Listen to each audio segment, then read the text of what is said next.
Hey, good morning again, guys, or assuming morning if you're watching it later in the day. Thanks for so many of you showing up this morning, picking up your products. Sounds like a lot of you will be coming tomorrow to also pick them up. So now I'm going to go ahead and do a demonstration of our biscuit gravy, which will be based around one of our mother sauces, bechamel. Remember bechamel? Bechamel? All right. Again, I got Romo here filming for me. Thank you very much for that. I mentioned to some of you when you picked up your products, normally we would like to be using, fresh bacon, raw sausage. But side note, bacon isn't actually raw. It's fully smoked and cured, even though it looks like it might still be raw. It's not. But we got cooked sausage links this time, so we're going to work around it. All right. A little bit of cutting. No matter what we're doing, I like to see us use a little more of a systematic approach. So you see how I corded those long ways, and then run over it, give it a quick chop, uniform. All right, take your time at home, obviously. Get all our sausage. You can see our mise going on over here on the platter. We've got our flour for our roux. Because it's pre-cooked sausage, we won't be getting as much fat, or we may not get any fat from the sausage itself. So I actually put a little knob of butter on the plate to supplement the fat. Bacon will give us some good grease. We'll render from that. Okay, got all our sausage prepped up. Now normally I would be cooking the sausage and the bacon at the same time because they're going to have a similar time to cook. For the fact that the sausage is already cooked, we're going to be putting it later in the process. So that's one thing you'll learn is there's always workarounds for whatever you run into. All right, now for your bacon. Okay. All right, you get plenty of grease from the bacon there. So now again, I'm actually going to switch up knives. I got a boning knife here. This one will do a little better job for cutting, fresh meats like this. So I'm going to first cut it lengthwise. All right. Go back across it.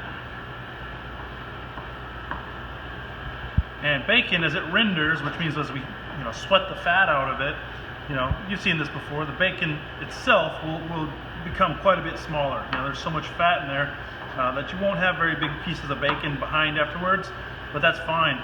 As much as anything, we're getting that bacon flavor, which will come from the fat, and that will provide the one half of our roux. All right. So now we've got all these items. I'm going to real quickly wash my hands. Get back to it.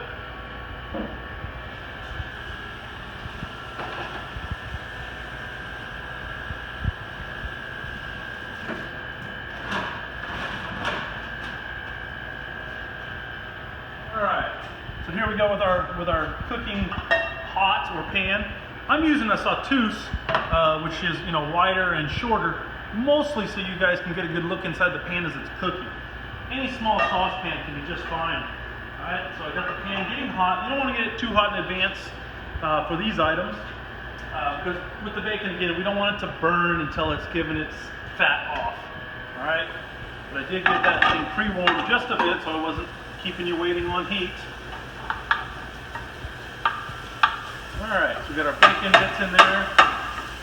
Another thing you'll see is when you're at home, either a rest for your spoon or what we call a bane in the kitchen, something where you're not sitting dirty utensils across the front of the counter all the time. Alright, so bacon is cooking. Let's see, we've talked about clean as we go. Again, don't wander off and forget and let it burn, but if you're comfortable, this would be a good time to maybe take the equipment you're done with, go get it washed, so you're not leaving a big mess when you're done. In our kitchen, we got the 3 compartment setup over here. So we're going to go from first, scraping the dishes with a sprayer, scrubbing it in our soap solution. Got to have the rinse sink next.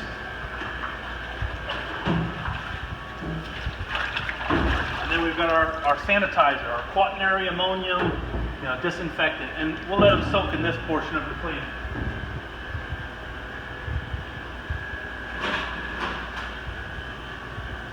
All right, let's check in on our progress over here. Now, you'll figure this out with me. I'm impatient in the first place, but when I'm doing a filming or I've got somebody watching me, I get even more so impatient. At home, don't get rushed at this step. Let this bacon take its sweet time, give up all its fat, and get to the doneness you're looking for. All right. Ooh, that smells good, right? Starting to pick up some of that applewood vapes coming off of here. Not vapes, rather. Vapors, aromas, let's say. Sounds better. All right. So you see, I do have a little bit of loose grease in the pan. May or may not end up being enough to make our roux. And again, like I said, I'm gonna jump the gun a little bit, start working in the sausage. If you're feeling like you don't have enough grease or enough fat to make the roux, a couple of little knobs of butter, you know. Now we're gonna make sure we have plenty of room. Nice thing about a dish like this, depending how many people you have to feed, you can stretch this out as far as you need. You can leave it super thick and meaty, you know, if you're only feeding a few. If you're feeding a bunch, you're gonna add more grease, more flour to give you more roux, and a whole lot more milk, right? So you're still gonna have a delicious gravy, but depending on, you know, how far you need to stretch it, it's totally workable, all right?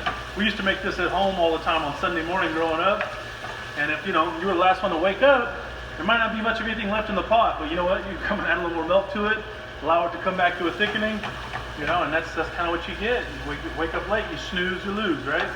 All right, have a look what's going on in there. All right, I've got a lot of loose, you know, fat in the pan now at this point. Again, when you do yours, be a little more patient. Let it cook to a little bit more crispy. Me, I'm probably gonna start pushing it here a bit. So a little bit of flavoring, not a lot.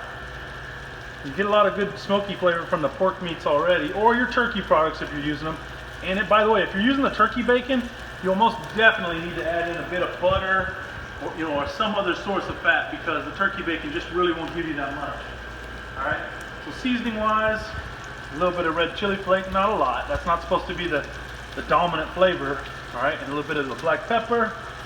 But like we said, if we were making a white sauce, you know, we'd use the white pepper so we don't have the speckles.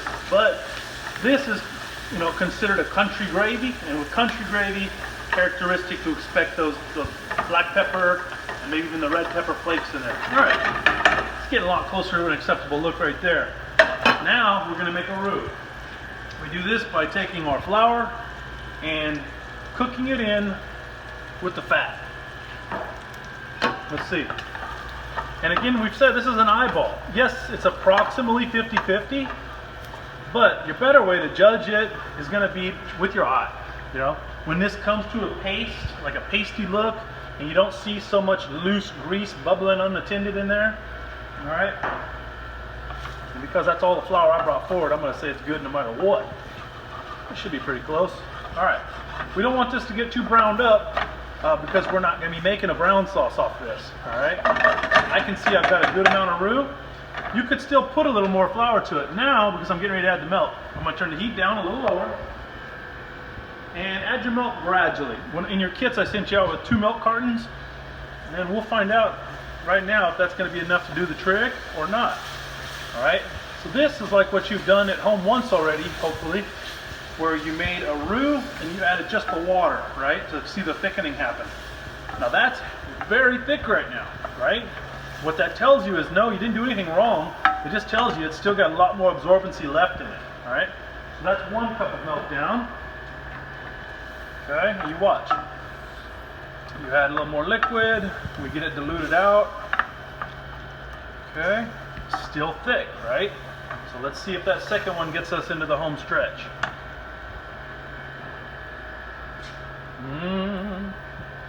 And you know what? If 2 doesn't do the trick, or if you want to stretch it farther, you maybe have a little extra milk at home, or you know what else? A little water will always stretch it just as well too, especially when you started with a good dose of dairy in the base. I'm thinking we're going to be about right with 2 cartons. It's not an accident. I've got a lot of experience. I'm pretty good at this. All right. JK, JK. Oops. Now look at me getting spills. All right. So that looks about right. Clean up my mess.